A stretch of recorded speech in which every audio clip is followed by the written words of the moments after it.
This racing effort is personal to a lot of people here at the motor company. We wanted to come out swinging and show that that performance group within Harley-Davidson was capable of building the best bike in the world.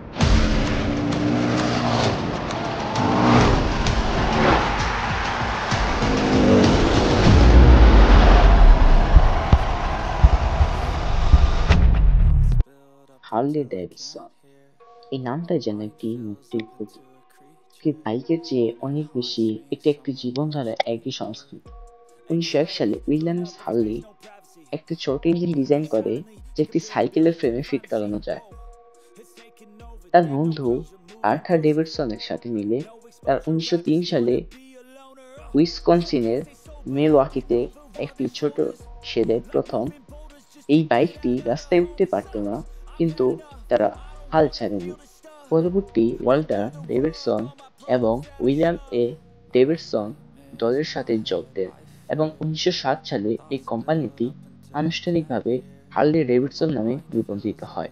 1920-এর দশকে তারা বিশ্বের সবচেয়ে বড় motorcycle নির্মাতা হয়ে ওঠে। এছাড়া Harley once group, এইচওজি এর মতো ক্লাবগুলি বিশ্বজুড়ে গঠিত হয়েছে, যেখানে সদস্যরা তাদের বাইকের প্রতি ভালোবাসা ভাগ করে নেন। আজ হার্লি ডেভিডসন বিশ্বব্যাপী একটি প্রতীক। তাদের মডেলগুলির যেমন স্পোর্টস্টার, সফট স্টাইল, টুরিং, সিরিজ বাইকের মতো অত্যন্ত জনপ্রিয়। তারা এখন বৈদ্যুতিক বাইক, লাইভ ওয়্যার এর মতো পরিবেশ বান্ধব প্রযুক্তিতে বিনিয়োগ করছে, যে ভবিষ্যতের দিক একটি সাহসী পদক্ষেপ। হার্লি ডেভিডসন একটি বাইকের চেয়ে অনেক বেশি, এটি একটি অনুভূতি, একটি ইতিহাস, একটি গল্প। এটি আমাদের শেখায় যে সঠিক দৃষ্টিভঙ্গি এবং কঠোর পরিশ্রম দিয়ে কিভাবে ছোট্ট উদ্যোগ একটি বিশ্বব্যাপী কিংবদন্তিতে পরিণত হতে পারে।